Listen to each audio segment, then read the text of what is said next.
తొలి ఏడాదిలోనే 2 లక్షల ఉద్యోగాలు ఇస్తామన్న రాహుల్ గాంధీ హామీ ఎటుపోయిందని బీజేపీ నేత ఏలేటి మహేశ్వర్ రెడ్డి ప్రశ్నించారు. పోలీసు ఉద్యోగాల అభ్యర్థులతో రాష్ట్ర ప్రభుత్వం ఆటలాడుతుందన్నారు. 12 ఏళ్ల మోదీ పాలనలో నిరుద్యోగులకు వివిధ విభాగాల్లో దశలవారీగా ఉద్యోగాలు కల్పించామని, దేశ యువత స్వయం ఉపాధి పొందేందుకు అనేక రుణ సదుపాయాలు పథకాలు అమలు చేశామని గుర్తు చేశారాయన. ఇక సింగరేణి బొగ్గు దొంగతనంపై విచారణ చేయాల్సిందే అని డిమాండ్ చేశారు. గాంధీ సరోవర్ ప్రాజెక్టుకు రక్షణ శాఖ అనుమతి ఇచ్చిందని తెలిపారు. మూసీ బాధితులకు అండగా బీజేపీ ఉంటోందంటోన్న ఏలేటి మహేశ్వర్ రెడ్డితో మా ప్రతినిధి గోవింద్ ఫేస్ టు ఫేస్. పరిణామాల మీద మనతో మాట్లాడడానికి బీజేపీ నేత ఏలేటి మహేశ్వర్ రెడ్డి గారు మరిన్ని వివరాలు అడిగి తెలుసుకునే ప్రయత్నం చేద్దాం. సార్ చెప్పండి సార్, నిన్న నిరుద్యోగులు మీతో భేటీ అయ్యారు. అసలు నిరుద్యోగులకు మీరు ఎలాంటి భరోసా కల్పించారు? ఈ రాష్ట్రంలో 2 లక్షల ఉద్యోగాలు ఇస్తామని చెప్పినటువంటి రేవంత్ రెడ్డి మొన్న పొన్నం ప్రభాకర్ గారు మంత్రిగా 50,000 ఇప్పటివరకు ఇచ్చామని చెప్తారు. అదే మరి శ్రీధర్ బాబు గారు ఇప్పటికే 70,000 ఇచ్చినామని చెప్తారు. ముఖ్యమంత్రి గారు 1,00,000 ఉద్యోగాలు ఇచ్చినామని చెప్తారు. ఎన్ని ఉద్యోగాలు ఇచ్చినారో క్లారిటీ లేనటువంటి ప్రభుత్వం. మరి ఈరోజు దాదాపుగా మీరు చూసినట్లయితే ఈ 12,000 ఉద్యోగాలు ఖాళీగా ఉన్నాయి పోలీస్ డిపార్ట్మెంట్లోనే. ఆయన వెబ్సైట్లో రేవంత్ రెడ్డి గారు ఫోటో వేసుకొని పెట్టుకున్నాడు. అదే రేవంత్ రెడ్డి గారు మొన్న మళ్ళీ 17,000 ఉద్యోగాలు ఉన్నాయని ఒక స్టేట్మెంట్ ఇచ్చాడు. 55,000 ఉద్యోగాలు ఖాళీగా ఉన్నాయని ఇంకొక స్టేట్మెంట్ ఇచ్చాడు. అంటే రకరకాలుగా మరి ఆయన మాట్లాడుతూ మళ్ళీ నోటిఫికేషన్ వచ్చేసరికి గత 2 సంవత్సరాల నుంచి నోటిఫికేషన్ లేదు. మరి వాళ్ళకు ఏజ్ బార్ అయిపోయేసి మళ్ళీ ఇన్ఎలిజిబుల్ అయిపోతారు విద్యార్థులు. ఎవ్రీ ఇయర్ మీరు నోటిఫికేషన్ ఇస్తే వారికి అనేక అవకాశాలు వస్తాయి, దాంట్లో రిక్రూట్మెంట్ అవుతుంది. ఈరోజు ఏమంటారు, మాకు యంగ్స్టర్స్ కావాలి కానిస్టేబుల్స్ అంటారు.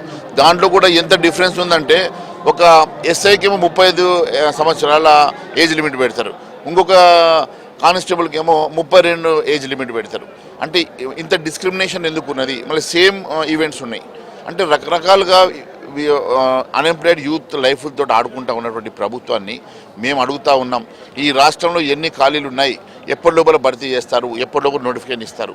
మరి ఖచ్చితంగా మీరు నోటిఫికేషన్ ఇవ్వకుంటే రాష్ట్ర ప్రభుత్వాన్ని నిలదీస్తాం, మెడలోంచేసి ఈ యువత తరఫున నిరుద్యోగ యువత తరఫున మేము పోరాటం చేయడానికి సిద్ధంగా ఉన్నామని తెలియజేస్తాం. మరి రాష్ట్ర ప్రభుత్వం ఇచ్చిన ఉద్యోగాల గురించి మాత్రమే మాట్లాడతారు. మరి నరేంద్ర మోడీ చెప్పినటువంటి 2 కోట్ల ఉద్యోగాలు ఏమైనా కూడా కాంగ్రెస్ మిమ్మల్ని ప్రశ్నిస్తుంది. నరేంద్ర మోడీ గారు ఇప్పటి వరకు 12 సంవత్సరాల్లో అనేక కోట్ల ఉద్యోగాలు ప్రొవైడ్ చేశారు. నరేంద్ర మోడీ గారు ప్రభుత్వము ఎప్పుడు కూడా జాబ్ సీకర్స్ నుంచి ఎంటర్ప్రెన్యూర్స్ వైపు నడిపించారు.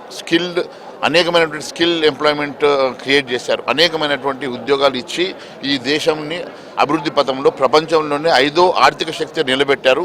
నరేంద్ర మోడీ గారు అనేకమైనటువంటి హామీలు ఇవ్వకున్న మేనిఫెస్టో పెట్టిన హామీలు కూడా నెరవేర్చేసి అన్ని వర్గాల ప్రజల్ని ఆదుకుంటా ఉన్నారు. మరి ఈరోజు ఈ రాష్ట్ర ప్రభుత్వం మేనిఫెస్టోలో పెట్టింది. ఈ రాష్ట్ర ప్రభుత్వము అనేక అంశాలు మేనిఫెస్టోలో పెట్టేసి పూర్తిగా మరి మోసం చేసినటువంటి రాష్ట్ర ప్రభుత్వం నేను అడుగుతా ఉన్నాను, దేనికోసం అని చెప్పేసి మీరు మేనిఫెస్టోలో పెట్టినటువంటి 420 హామీలు నెరవేరుస్తలేరు? 6 గ్యారెంటీలు ఎందుకు చట్టబద్ధత ఇచ్చి నెరవేర్చాలని ఆలోచన చేయడం లేదని ప్రశ్నిస్తాను. మీరు సింగరేణి కూడా ఇటీవల సింగరేణి పెద్ద ఎత్తున పోరాటం కూడా చేశారు. మరి ప్రభుత్వం నుంచి ఎలాంటి చలనం లేదు. మీరు యాక్షన్ ప్లాన్ ఎలా ఉండబోతుంది తర్వాత? చూడండి, సింగరేణి అంశం లోపల మరి అనేకమైనటువంటి అవకతవకలు జరిగినట్లు మేము ఆధారాలతో సహా మొన్న అక్కడికి సైడ్కి వెళ్తే మమ్మల్ని అడ్డుకున్నారు, అరెస్ట్ చేశారు, మా కార్యకర్తల పైన లాఠీచార్జ్ చేశారు. మేము అడుగుతూ ఉన్నాము, ఒకవేళ నిజంగా కూడా సింగరేణిలో ఎలాంటి అవకతవకలు జరగకుంటే దేనికోసం అని చెప్పి మమ్మల్ని అడ్డుకుంటా ఉన్నారు, దేనికోసమని దాని మీద క్లారిఫికేషన్ ఇస్తలేరు. ఇప్పటి వరకు నేను ఛాలెంజ్ చేశాను, మరి ఇప్పటి వరకు ఉప ముఖ్యమంత్రి దాని మీద మాట్లాడలేదు, మంత్రి గారు మాట్లాడలేదు. వాళ్ళే మరి గతంలో దీంట్లో అనేకమైనటువంటి అవినీతి ఉన్నది, నేను ఎంక్వైరీ చేయిస్తానని చెప్పి పిసిసి అధ్యక్షుడిగా ఆ రోజు సిఎల్పి నాయకుడిగా మరి ఆనాడు వీళ్ళిద్దరూ మాట్లాడారు కదా. మరి ఈరోజు వాళ్ళు ముఖ్యమంత్రిగా ఉప ముఖ్యమంత్రిగా ప్రమాణ స్వీకారం చేసి ఎందుకోసం అని చెప్పి వాళ్ళు మాట్లాడతలేరు, దాని గురించి ఎందుకు వాళ్ళు చర్య తీసుకుంటలేరు? అయితే ఇదే సింగరేణి మీద 40 లక్షల టన్నుల బొగ్గు మాయమైంది కదా, దీని మీద సిబిఐ విచారణ జరపాలని చెప్పి ఇప్పుడే రీసెంట్గా రాజాసింగ్ కిషన్ రెడ్డికి లేఖ రాశారు. దీన్ని ఎలా చూస్తారు? అదే ఇప్పుడు సిబిఐ ఎంక్వైరీ చేయాలంటే రాష్ట్ర ప్రభుత్వం కాన్సెంట్ కావాలా? రాష్ట్ర ప్రభుత్వం కాన్సెంట్ ఇస్తే మేము ఖచ్చితంగా సిబిఐ ఎంక్వైరీ సిద్ధంగా ఉంటాం. ఓకే, అయితే నెక్స్ట్ ఆ యొక్క తెలంగాణ రాష్ట్రంలో బీజేపీలో కూడా చాలా వరకు కూడా అంతర్గతలు, కొంతమంది కూడా పక్క పార్టీ బీఆర్ఎస్ అని కాంగ్రెస్తో అని అంటకాగుతున్న ఒక ప్రచారం అయితే జరుగుతుంది. దీన్ని ఎలా చూస్తారు? మీరే అంటున్నారు ప్రచారం అని మీరే అంటున్నారంటే దాన్ని తప్పనట్లే కదా. వాళ్ళు గిట్టని వాళ్ళు, ఇతర పార్టీ వాళ్ళు మా మీద ఏమి దొరకగా ఏదో ఒకటి 21 మాటలు మాట్లాడుతూ ఉంటారు.